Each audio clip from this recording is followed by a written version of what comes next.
Mr. Mark Carney is taking fresh steps to reposition Canada's trade relationships. He's in Germany this morning. On the same day, his U.S. trade minister is restarting talks with Washington. Canada just orchestrated what Ottawa believed would be the ultimate energy coup, a partnership with Germany specifically engineered to challenge American control of European gas markets. Mr. Mark Carney's European tour. He's in Latvia today after stops in Poland and Germany. It's part of Canada's push to diversify trade and economic partnerships amid a trade war with the U.S. Prime Minister Mark Carney was welcomed to Berlin Tuesday morning by German Chancellor Friedrich Merz. Prime Minister Mark Carney traveled to Berlin armed with ambitious commitments that supposedly would establish Canada as Europe's alternative energy source while sidelining American competitors. Some allies right now as we're grappling with this situation with the United States and the trade war. But what unfolded next exposed exactly why bold declarations without operational capability amount to nothing more than costly political spectacle. Countries like Germany, Canada, partnership with the European Union can provide stability and prosperity for our citizens. Mark Carney's spring arrival in Berlin wasn't simply routine diplomacy. The newly elected prime minister was executing what his administration considered a strategic masterstroke against American energy hegemony. Appearing alongside German Chancellor Friedrich Merz, Carney revealed what he framed as revolutionary energy collaboration that would dramatically alter Atlantic commerce. A new port, effectively in Churchill, Manitoba, which would open up enormous LNG plus other opportunities and other East Coast ports for those critical metals and minerals. The central proposition? Canadian liquefied natural gas delivered to German facilities within 60 months, supported by $500 billion in infrastructure development. Carney described elaborate visions. Churchill, Manitoba reimagined as a premier LNG shipping center. Montreal's harbor operations expanding dramatically, and Canadian resources becoming Europe's go-to substitute for American energy. The media coverage suggested Canada had successfully established economic independence from Washington's influence. $30 billion. What's a reasonable expectation in terms of trade between our two countries as we move forward? Well, actually, I think there's still room. Here's the glaring issue that everyone outside government circles immediately recognized. Canada operates exactly 0 Atlantic Coast LNG export facilities. Meanwhile, American suppliers were simultaneously offloading actual cargo at European ports and fulfilling genuine contracts at market-competitive rates. Our government is in the process of unleashing $500 billion of investment in energy infrastructure, port infrastructure, particularly intelligence infrastructure as well, with AI. This announcement's timing exposed motivations beyond simple commerce. The primary objective wasn't securing German energy access. Canada was broadcasting a calculated signal to Washington that it possessed the capacity and determination to pursue autonomous economic strategies that directly challenged American market positions. With escalating trade disputes and tariff warnings from the Trump administration, Carney required evidence that Canada maintained strategic alternatives beyond continental economic alignment. Right. As you know, former Prime Minister Justin Trudeau said there was no business case to sell liquefied natural gas to Europe. We are hearing a very different message from Prime Minister. The underlying financial mathematics, however, painted an entirely contradictory picture. Recall that Justin Trudeau himself previously analyzed European LNG sales and determined no viable profit model existed. Those uncomfortable economic facts remained unchanged despite new political leadership.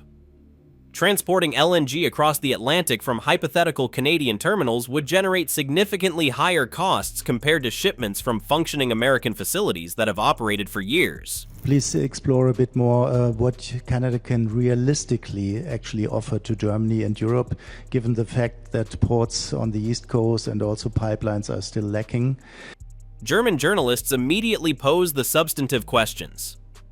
Which exact harbors would manage these deliveries? What pipeline networks would move the gas? How would Canada surmount its well-documented history of major construction initiatives becoming entangled in environmental litigation and bureaucratic obstacles lasting years? Our government is in the process of unleashing $500 billion of investment in energy infrastructure, port infrastructure, particularly intelligence infrastructure as well. Carney's answers depended heavily on vague commitments about activating capital and generating transformative prospects. Political vocabulary that resonates during announcements but leaves industry experts unconvinced. Simultaneously, American corporations weren't discussing hypothetical scenarios. They were physically filling tankers and executing agreements valued in the hundreds of billions. A new port, effectively in Churchill, Manitoba, which would open up enormous LNG plus other opportunities and other East Coast ports for those critical metals and minerals. The Churchill suggestion perfectly illustrated the gap between political vision and practical constraints. This northern Manitoba harbor confronts obstacles that financial resources alone cannot resolve. Dense ice formation completely halts maritime operations for 2/3 of each year, permitting merely 4 months of activity. German manufacturing demands reliable, continuous energy flows. A facility shuttered 8 months annually cannot deliver energy stability despite strong governmental backing. There is a lot happening. It's the number one focus of this government is to build that infrastructure, and particularly infrastructure that helps us deepen our partnership with. Making Churchill year-round operational would demand icebreaker vessels Canada lacks, plus ice control systems requiring billions in expenditure and extended construction periods. Additionally, the harbor's limited size prevents large commercial vessels from maneuvering properly, requiring specialized procedures that increase expenses and operational difficulty. Port infrastructure, and some of the examples in the public domain will include from reinforcing and building on the Port of Montreal. The Montreal enhancement confronted comparable hurdles. European forecasts indicate continental natural gas consumption will decline as Germany implements aggressive clean energy programs and conservation initiatives. What logic supports investing billions constructing export infrastructure targeting a market publicly committed to reducing fossil fuel purchases?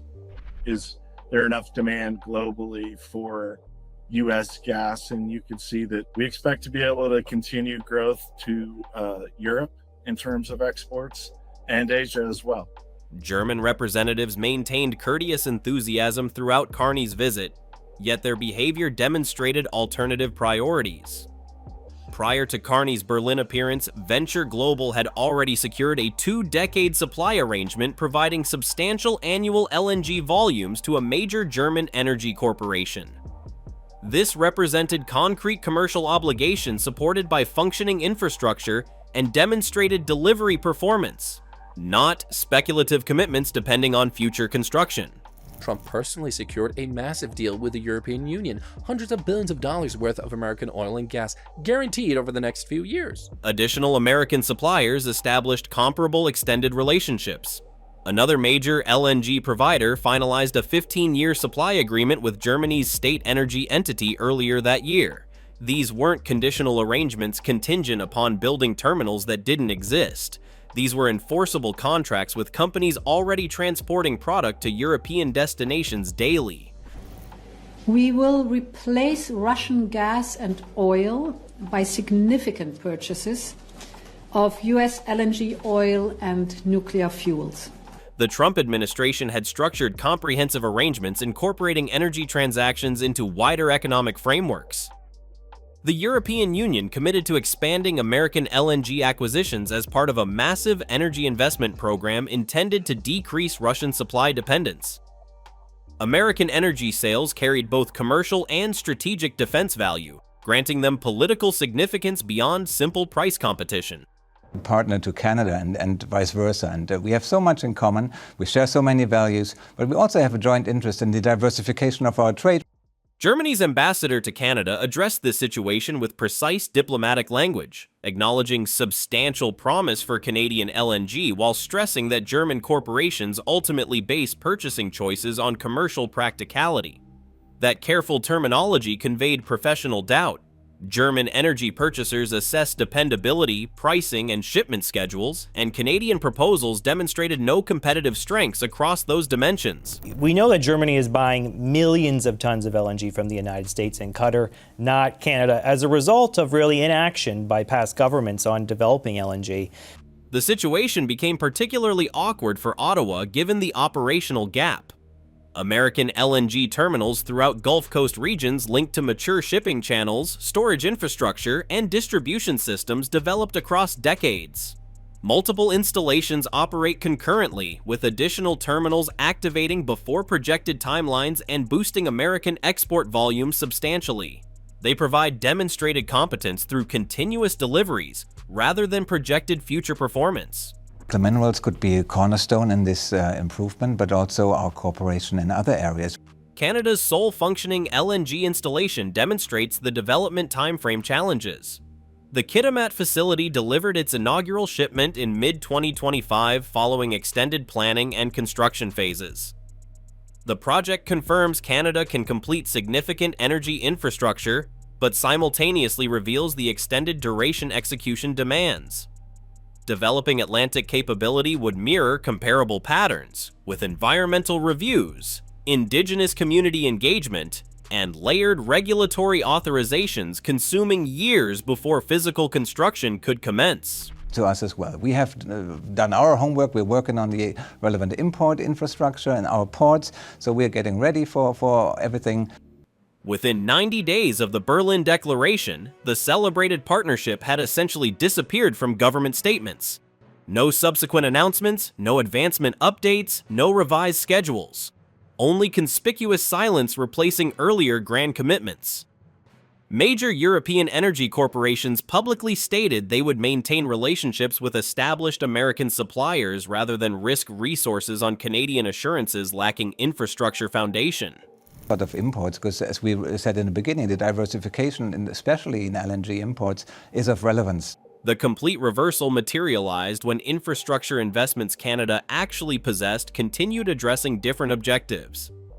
The Cedar LNG initiative receiving substantial government financing targets Asian consumers via Pacific maritime routes, not European markets across the Atlantic.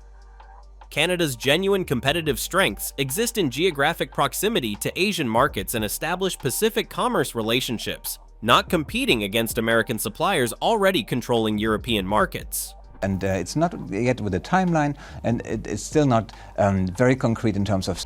Canada attempted undermining American energy dominance through a German gas arrangement constructed entirely on commitments and political performance, only watching it disintegrate under economic reality's weight while American LNG vessels maintained their consistent Atlantic crossings. This wasn't merely unsuccessful trade policy, it demonstrated why operational infrastructure matters more than ambition in global energy commerce. Subscribe for additional analysis of international politics where the distance between declarations and reality reveals the authentic narrative.